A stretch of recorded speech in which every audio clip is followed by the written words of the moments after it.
मैं उमेश कुमार स्वागत करता हूं आप सभी का अपने YouTube channel HK knowledge and more पर। मैं लेकर आया हूं बहुत ही महत्वपूर्ण टॉपिक बैक्टीरिया के बारे में बात करूंगा, जीवाणु के बारे में बात करूंगा। इससे पहले कई वीडियो आपने देखे होंगे जिसमें मैंने अलग अलग प्रकार के कंटेंट आपको शेयर किए हैं, तो ये वीडियो भी आपके लिए है। एग्रीकल्चर बेस्ड है, चूंकि ध्यान रखिए, लेकिन जो बैक्टीरिया है इसके बारे में सभी को जानना चाहिए, इसलिए मैंने इस टॉपिक को आपके लिए अलग तरीके से प्रिपेयर किया है। सभी के लिए हेल्पफुल है, सभी के लिए इंपॉर्टेंट है। वीडियो शुरू करूँ उससे पहले बताना चाहूँगा कि वीडियो को पसंद आता है तो प्लीज़ वीडियो को लाइक करें, शेयर करें, कमेंट करें। अगर पहली बार आए चैनल पर तो प्लीज चैनल को सब्सक्राइब करना ना भूलें। चलिए शुरू करते हैं आज का वीडियो। बैक्टीरिया में मैं कुछ कंटेंट बताऊंगा, जीवाणु में कई कंटेंट बताऊंगा। जैसे मैं बात करूंगा कि शुरुआत में जीवाणु क्या होता है, कहाँ तक इसका क्लासिफिकेशन में महत्व है, हैबिटेट क्या हो सकता है, शेप साइज के बारे में चर्चा करूंगा। मैं बताऊंगा स्ट्रक्चर कैसे होता है, इकोनॉमिक इंपॉर्टेंस क्या है इसका, स्टैंडिंग प्रॉपर्टीज क्या है, जीवाणु के स्टैंडिंग गुण क्या होता है। तो शुरू करते हैं। जीवाणु बैक्टीरिया जो होता है, जान लीजिए ये क्लोरोप्लास्ट लेस होता है, मतलब इसमें क्लोरोप्लास्ट एब्सेंट होता है। क्या होता है इसमें? क्लोरोप्लास्ट एब्सेंट होता है। ठीक है, प्रोकैरियोटिक सेल्स वाले एनिमल होते हैं, प्रोकैरियोटिक सेल वाले एनिमल होते हैं। समझ में आया? ये बहुत सिंपल प्रकार के यूनिसेल्युलर माइक्रो ऑर्गेनिज्म होते हैं। ठीक है, बहुत सरल प्रकार के एक कोशिकीय सूक्ष्मजीव होते हैं जिनमें पौधे के समान गुण पाए जाते हैं। याद रखना, किसके समान गुण पाए जाते हैं? पौधे के समान गुण पाए जाते हैं, प्लांट के समान इसमें गुण पाए जाते हैं। एलेक्सोपोलस ने जंतु की अपेक्षा पौधों के अधिक निकट माना इसको। एलेक्सोपोलस नामक साइंटिस्ट ने, उन्होंने बताया था कि इसमें सेल वॉल पाई जाती है। जी हाँ, सेल वॉल मिलेगी आपको। क्या मिलेगी? सेल वॉल प्रेजेंट होगा आपको। अधिकांश जो जीवाणु होते हैं वो ऑटोट्रॉपिक प्रकार के न्यूट्रिशन करने वाले होते हैं। ऑटोट्रॉपिक प्रकार के न्यूट्रिशन करने वाले होते हैं। ये पौधों के समान कई प्रकार के विटामिन का संश्लेषण भी कर सकते हैं, ये विटामिन सिंथेसिस कर सकते हैं ये। ठीक है, विटामिन का संश्लेषण कर सकते हैं ये। ठीक है, घोल के रूप में, जैसे पौधे पानी में घुले हुए खनिज लवणों को अवशोषित करता है ना, ठीक वैसे ही ये भी घोल के रूप में या सैप के रूप में, रस के रूप में या जूस के रूप में ये अपने भोज्य पदार्थों को ग्रहण करने की क्षमता रखता है। ठीक है, इनकी नेचर कुछ इस प्रकार से होता है कि ये फाइबर के रूप में वृद्धि करने की होती है, मतलब फाइबर ग्रोथ करता है, फाइबरस प्रकार की ये वृद्धि करने की क्षमता रखता है। समझ में आया? ठीक है, ये जो ऑटोट्रॉपिक न्यूट्रिशन करते हैं इसमें कार्बनिक जो इनऑर्गेनिक प्लांट होते हैं, जैसे कार्बन डाइऑक्साइड और जल की सहायता से कार्बनिक पदार्थ बनाने की क्षमता ये प्रेजेंट होती है इसमें। ठीक है, आपको पता होना चाहिए, मतलब फोटोसिंथेसिस के समान इसमें प्रक्रिया होती है। ठीक है ना, कार्बनिक पदार्थों की सहायता से, किसकी सहायता से? कार्बन डाइऑक्साइड और पानी की सहायता से। कार्बन डाइऑक्साइड एंड वाटर के माध्यम से, H2O के माध्यम से ये अपने लिए फूड मटेरियल का निर्माण करने की क्षमता रखता है। जो इनऑर्गेनिक नाइट्रोजन होता है उससे अनेक प्रकार के अमीनो एसिड का संश्लेषण भी कर सकता है ये। किसका संश्लेषण कर सकता है ये? अमीनो एसिड का सिंथेसिस भी कर सकता है, सिंथेसाइज भी कर सकता है, याद रखेंगे। ठीक है, तो ये सारे कैरेक्टर लगभग पूरे प्लांट में मिलते हैं, आपको पता होना चाहिए। कई सारे माइक्रो ऑर्गेनिज्म हैं जो 1 सेंटीमीटर की लंबाई में, देखिए इसको जानने का तरीका कैसे है। अगर आप 1 सेंटीमीटर लंबाई देखो, मान लो यहाँ से लेकर यहाँ तक 1 सेंटीमीटर है, कितना? 1 सेंटीमीटर है, तो लगभग 5000 माइक्रो ऑर्गेनिज्म बैक्टीरिया को रखा जा सकता है। 1 सेंटीमीटर में 5000 बैक्टीरिया को एक के बाद एक रख सकते हैं। जैसे आप लाइन बना के खड़े होते हैं ना, 1 by 1, 1 2 3 4 5, ऐसी 5000 बैक्टीरिया को 1 सेंटीमीटर में रखा जा सकता है। आपको अंदाजा लगाए कितना छोटा होगा ये। ठीक है, पादपों से समानता के आधार पर एलेक्सोपोलस नामक साइंटिस्ट ने जीवाणु को पादप के साथ एक अलग ही संघ के वर्ग के रूप में इसको रख दिया था। लेकिन जैसे जगत की बात करते हैं तो प्लांटी कहा गया इनको, थैलोफाइटा। संघ की बात करें तो साइजोमाइकोफाइटा, और क्लास की बात करें, वर्ग की बात करें तो साइजोमाइसेटीज, एंड देन ऑर्डर की बात करें तो यूबैक्टीरियल्स में इनको रख दिया है। ठीक है, हैबिटेट के बारे में बात करते हैं तो सिंपल है, हर जगह मिलता है। हवा, पानी, भूमि सब जगह मिलेगा, ये सभी प्रकार के चीज़ों में मिलेगा। फल दूध के रस में मिलेगा, फल दूध में मिलेगा, आपको पता है, सर्वव्यापी कह सकते हैं आप लोग। ठीक है, सजीवी जीवाणु भी होते हैं, आपको पता है, परजीवी जीवाणु भी होते हैं। ठीक है, अब बात करते हैं शेप और साइज की। शेप और साइज के बारे में बात करें तो कुछ बैसिलस मतलब छड़ाकार हो सकता है। ठीक है, कुछ पैलिसेड के रूप में हो सकते हैं, समानांतर बोलते हैं जिसको, पैलिसेड। ठीक है, समझ में आया नहीं? कुछ छड़ाकार भी हो सकता है, जैसे उसके छड़ाकार जो मैंने बताया, बैसिलस बताया, उसके 2 रूप है, एक होता है स्टेप्टोबैसिलस और दूसरा होता है डिप्लोबैसिलस के रूप में हो सकते हैं। ठीक है, समझ में आया ना, स्ट्रेप्टोबैसिलस और डिप्लोबैसिलस के रूप में हो सकता है। पेलिसैडियस समांतर भी हो सकता है, कॉकस के रूप में भी हो सकता है, डिप्लोकोकस न्यूमोनिया आपने सुने होंगे। ठीक है, अब मैं आता हूँ इसके बहुत महत्वपूर्ण एक कंटेंट में, जिसको बोलते हैं स्टेनिंग प्रॉपर्टी बोलते हैं हम लोग। क्या बोलते हैं? Staining property, staining properties. Staining properties की बात करते हैं हम लोग, जीवाणुओं के स्टेनिंग गुण के बारे में बात करते हैं।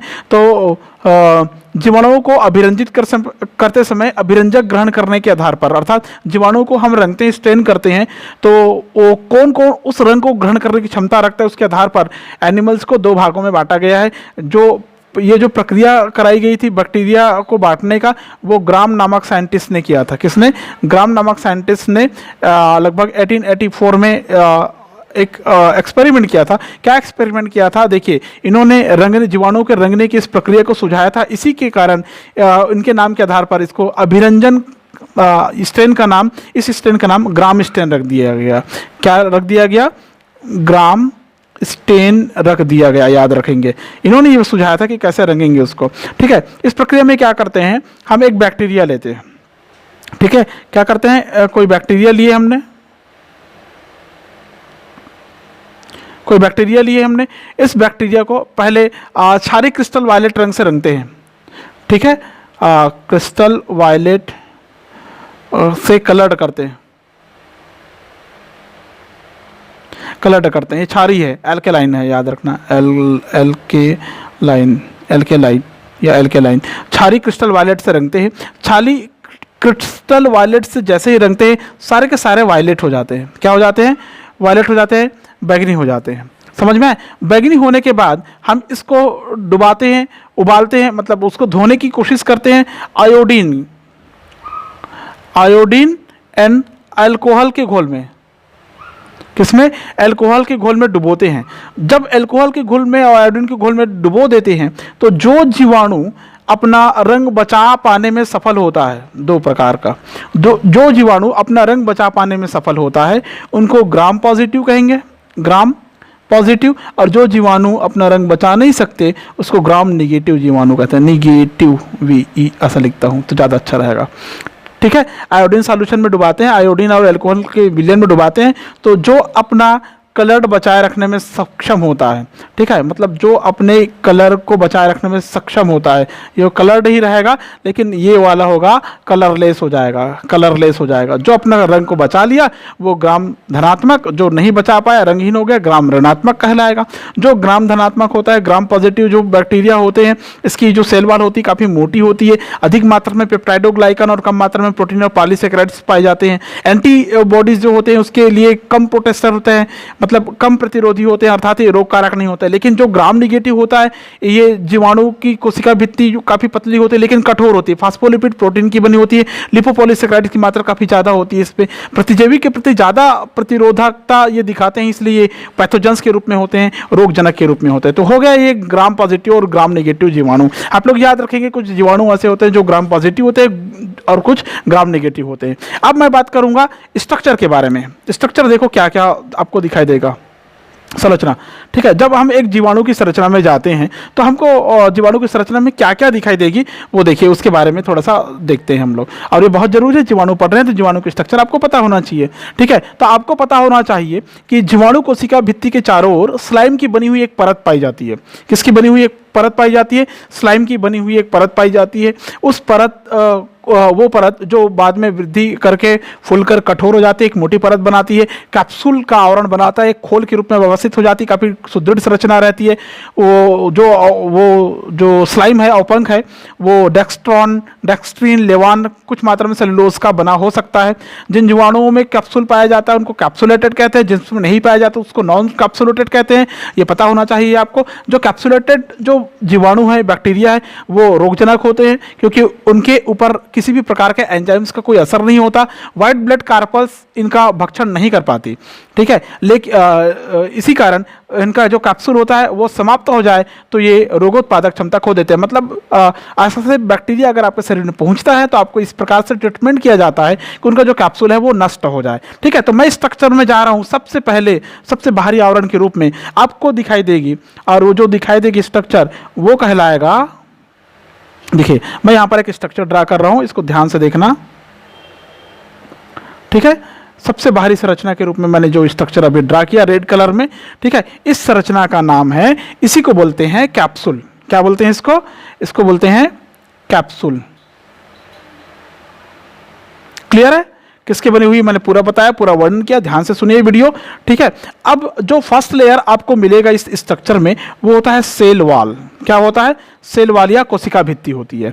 क्लियर है? कैप्सूल तो मिल गया, किससे बनी हुई समझ में आ गया आपको, डेक्स्ट्रॉन, डेक्स्ट्रीन, लेवॉन, थोड़ी मात्रा में सेलुलोज की बनी होती है, औपंक के रूप में होता है, स्लाइम के रूप में भी होता है, कठोर हो जाती है बाद में, जिसके कारण इसको मारना आसान नहीं होता, हमारा जो आरबीसीएस है इसको भक्षण नहीं कर पाती, याद रखेंगे, ठीक है। तो पहला संरचना आपको मिलता है सेल वॉल, सेल वॉल के ऊपर पाई जाती है कैप्सूल, ठीक है। इसके अंदर जो आपको मटेरियल मिलेगा, जो संरचना मिलेगी वो कहलाएगी सेल वॉल, इसके ठीक नीचे। तो सेल वॉल को क्लियर करने के पहले मेरे को एक तीसरे प्रकार के आवरण में जाना पड़ेगा, जिसको हम लोग बोलते हैं सेल मेम्ब्रेन। तो अंदर आपको मिलेगा प्लाज्मा मेम्ब्रेन, ठीक है।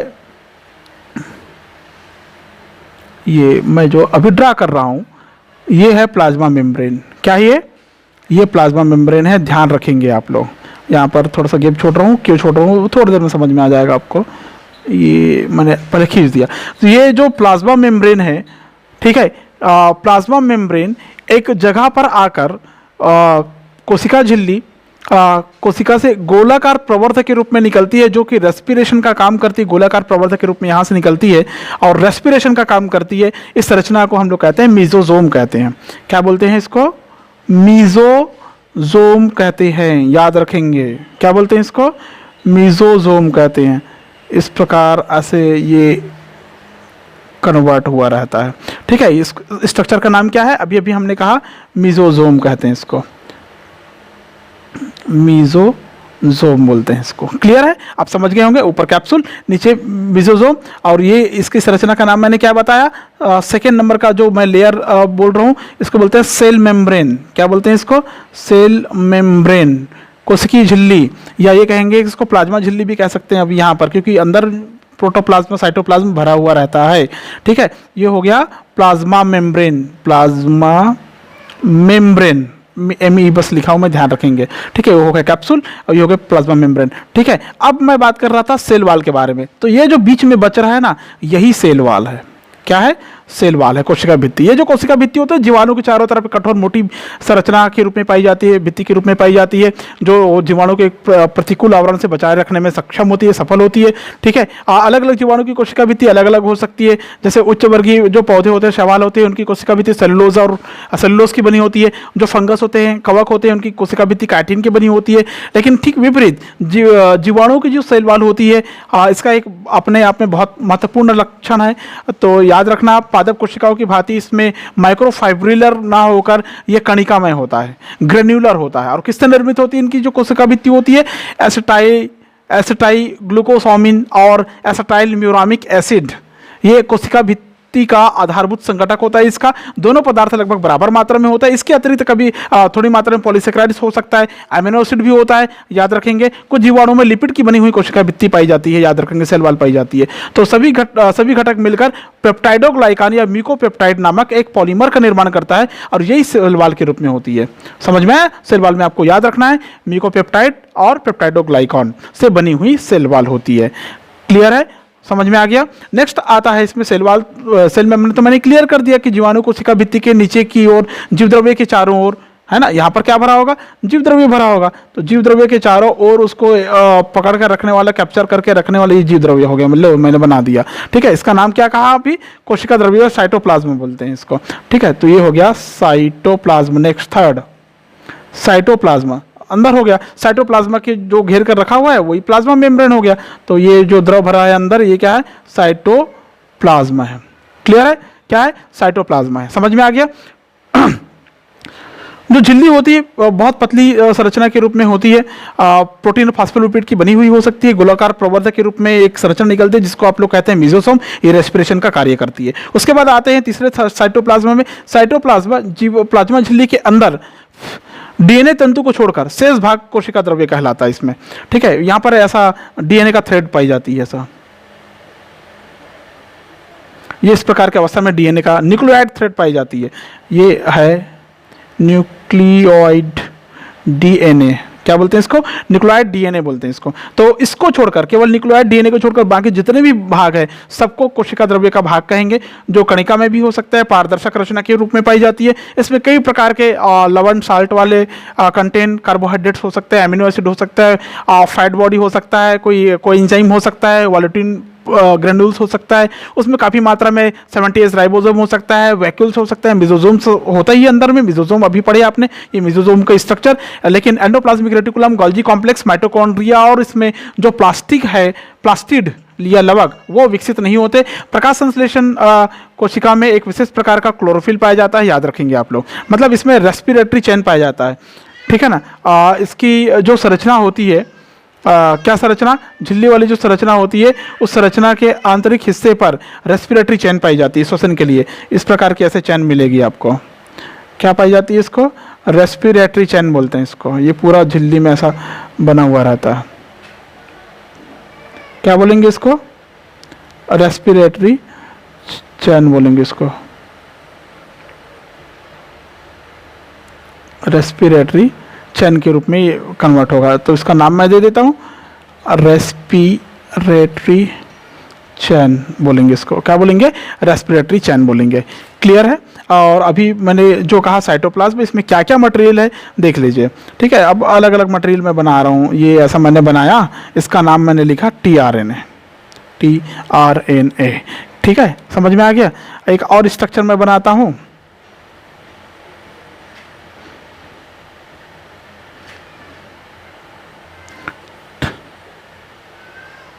ठीक है, ये हो गया mRNA, सॉरी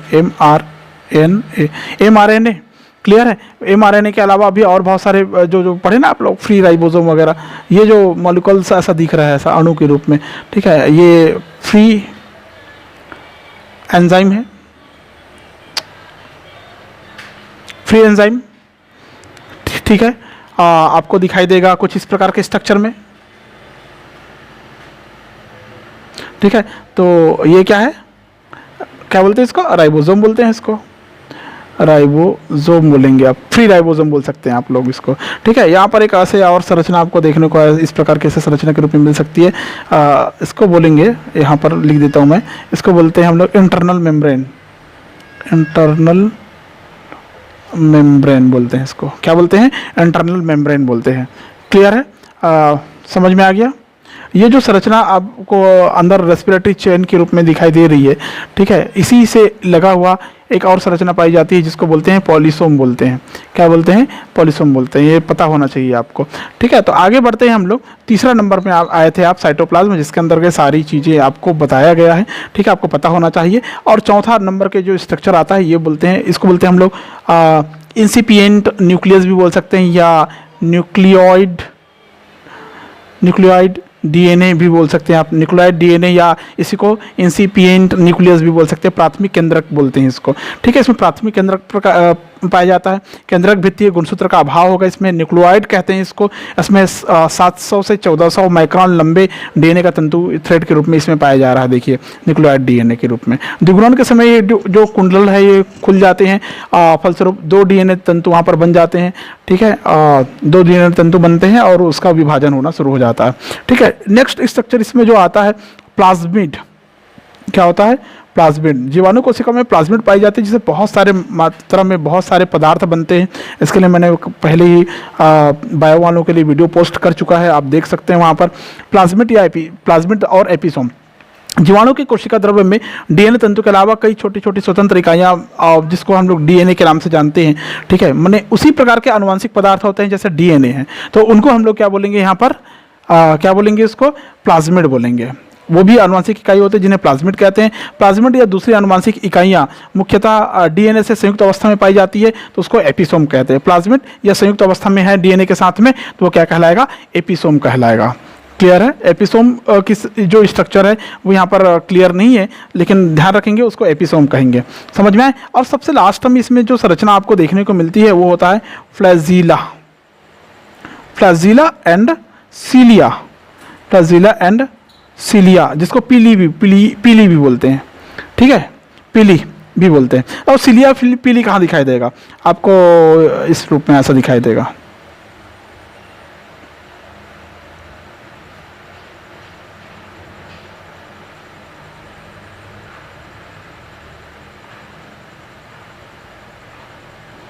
ठीक है, ये क्या है, सिलिया, इसी को बोलते हैं फिमरी। क्या बोलते हैं इसको, फिमरी बोलते हैं, ध्यान रखेंगे, इसको बोलते हैं फिमरी। ठीक है, अब यहाँ पर एक कशाभिका निकली हुई रहती है, एक पुंछ जैसी संरचना निकली। ये लिखते समय मेरे को ध्यान नहीं था तो मैं इसको सीधा खींच रहा हूँ ना, ये इस प्रकार का ऐसा पुंछ। ठीक है, यहाँ से ऐसा इतने ऐसे मोटे निकाल रहा हूँ मैं। ठीक है, ये पुंछ ऐसा काफ़ी अच्छा पुंछ दिखाई दे रहा है ये। ठीक है, तो ये हो गया इसका टेल। अब इसको टेल नहीं कहना आप लोग, मैं टेल कह रहा हूँ। इसको क्या बोलते हैं, अभी मैंने बताया, इसको मैं लोकोमोटरी ऑर्गन के रूप में इसमें फ्लैजीला और सिलिया पाई जाती है। ये होता है इसका फ्लैजीला, याद रखेंगे आप लोग। ठीक है, जो लगभग 4 से 5 माइक्रोन तक लंबे हो सकती है। ठीक है, केवल 2 केंद्रीय तंतुओं की बनी होती है। जीवाणु के प्रचलन अंग होते हैं। कुछ जीवाणु की सतह पर रोमिल संरचना में फिमरी या पिलाई पाए जाते हैं। ठीक है, जिसको सिलिया कहते हैं, याद रखना। ठीक है, जब जीवाणु को किसी सतह या विपरीत लिंग के जीवाणु से लैंगिक प्रजनन करना होता है, उस दौरान चिपकने में मदद करती है। क्लियर है, तो ये हो गया वो कंटेंट जिसके बारे में आपको चर्चा करना था। उसके बारे में ये हो गया आपका स्ट्रक्चर पूरा कंप्लीट। स्ट्रक्चर के बाद में आता है, मैं थोड़ा सा बात करता हूँ इम्पोर्टेंस, इकोनॉमिक इम्पोर्टेंस के बारे में बात करते हैं। आर्थिक महत्व के बारे में जैसे हम लोग बात करते हैं तो हमको पता होना चाहिए कि लाभप्रद और हानिकारक। लाभप्रद और हानिकारक में क्या, लाभप्रद में अगर बात करें तो क्या क्या मिलेगा। ए होता है जिसको हम लोग कहते हैं यूजफुल में क्या क्या मिलेगा। देखिए, यूजफुल में क्या क्या मिलेगा, इन एग्रीकल्चर में क्या क्या मिलेगा, जैसे नाइट्रोजन फिक्सेशन के लिए, नाइट्रोजन फिक्सेशन करने वाले जीवाणु के रूप में मिलेगा, जिसको एजेटोबैक्टर कहते हैं आप लोग, बैक्टर के नाम से जानते हैं आप लोग। क्लास्ट्रीडियम भी आता है इसमें, क्लास्ट्रीडियम। ठीक है, राइजोबियम भी आता है, आपको पता है लेग्यूमिनेसी कुल में। ठीक है, कुछ नाइट्रीफाइंग एनिमल्स होते हैं इसमें जो उर्वरक शक्ति को बढ़ाते हैं। ठीक है, तो एग्रीकल्चर में और होता है NIF जीन बैक्टीरिया। ठीक है, जो कि मृदा की उर्वरा शक्ति को बढ़ाता है नाइट्रोजन को फिक्सेशन करके। ठीक है, इसके अलावा ये हो गया पहला मानूं इसको मैं। ठीक है, क्योंकि ये एग्रीकल्चर है। अब दूसरे में अगर मैं चले जाऊं तो ये मिलेगा डेयरी इंडस्ट्री के रूप में। डेयरी में क्या क्या बनता है आपको पता है बैक्टीरिया से? आपको नहीं पता तो मैं बताना चाहूँगा कि इसमें दूध से या लैक्टिक एसिड की सहायता से आप मिल्क से सिंपली कर्ड बनाते हैं, दही बनाते हैं, दूध से दही बनाते हैं आप। ठीक है, बनाते हैं ना। ठीक है, इसके अलावा आप मक्खन वगैरह प्राप्त कर सकते हैं, पनीर वगैरह बनाते हैं, चीज़ वगैरह बनाते हैं, जिसके लिए लैक्टोबैसिलस लैक्टिस पनीर के लिए उपयोग करते हैं। मक्खन बनाना है तो स्ट्रेप्टोकोकस लैक्टिस का उपयोग करते हैं। दही बनाना है तो स्ट्रेप्टोकोकस लैक्टिस या लैक्टोबैसिलस लैक्टाई का प्रयोग कर सकते हैं आप लोग। ठीक है, तो नेक्स्ट आता है सिरिका उद्योग में। जो विनेगर होता है आप लोग जानते होंगे, कई लोग उपयोग करते होंगे। विनेगर इंडस्ट्री में सिरिका बनाने के लिए उपयोग करते हैं। जो एजिटोबैक्टर एसिटी होता है, क्या होता है, एसिटोबैक्टर एसिटी होता है। ये इसका काम होता है जो शुगर होता है, ठीक है, जो शुगर होता है, शर्करा होता है, इसको सीधा विनेगर में बदल देता है। किस में बदल देता है? विनेगर में बदल देता है, सिरका में बदल देता है। ठीक है, रेसे के रेटिंग करने में भी काफ़ी इंपॉर्टेंस है। रेटिंग ऑफ फाइबर्स,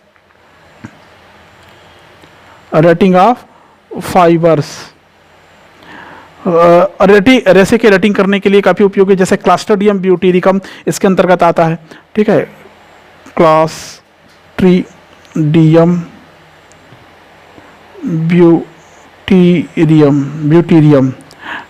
ब्यूटीरियम रेसे की रेटिंग करने के लिए उपयोगी है। ठीक है, आपने देखे होंगे जो टोबैको और टी इंडस्ट्रीज है वहाँ पर माइकोकॉकस कॉन्डिसेंस से बनी हुई मटेरियल वहाँ पर डाला जाता है ताकि चाय में एक विशेष प्रकार की खुशबू रहे या तंबाकू में खुशबू रहे। माइकोकॉकस कॉन्डिसेंस।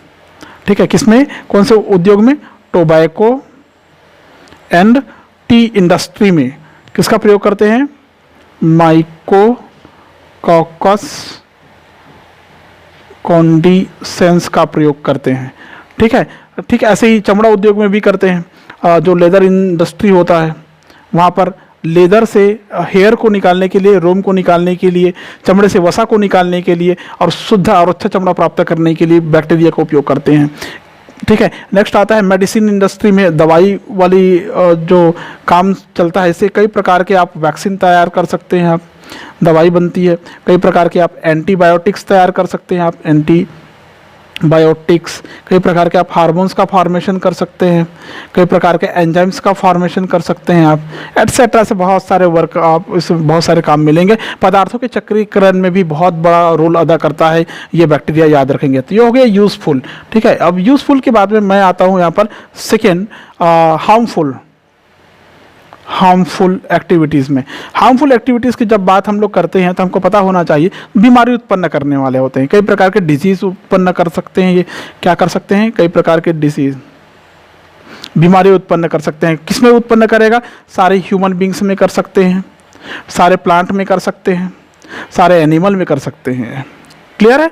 सभी में बीमारी उत्पन्न करने की क्षमता रखता है, ठीक है। और एक और इसका खतरनाक कार्य ये होता है, डीनाइट्रिफिकेशन करता है। ये क्या करता है? ये डीनाइट्रिफिकेशन का कार्य करती है, मतलब विनाइट्रीकरण का कार्य करता है, मतलब नाइट्रोजन के यौगिकों को पुनः अमोनिया और नाइट्रोजन में बदल देता है, जो हानिकारक है, ठीक है। किस में बदल देता है? जो नाइट्रेट और नाइट्राइट रहता है ना, उसको फिर से अमोनिया और नाइट्रोजन में बदल देते हैं। इसके लिए कुछ जो थायोबैसिलस डीनाइट्रिफिकेंस है और माइक्रोकोकस डीनाइट्रिफिकेंस है, ये क्या करते हैं? नाइट्रेट को स्वतंत्र नाइट्रोजन और अमोनिया में बदलने का कार्य करता है, ठीक है। इसमें नेक्स्ट आता है जो फूड पॉइजनिंग का काम करता है, फूड पॉइजनिंग का कार्य करता है, मतलब भोजन को जहरीला बनाने में बहुत उपयोगी होते हैं। क्लस्ट्रिडियम बोटुलिनम करके जो आता है, ये भोजन जो हम लोग खाते हैं उसको जहरीला बना देता है, खाने वाले की मृत्यु हो सकती है, विषैला बना देता है उसको,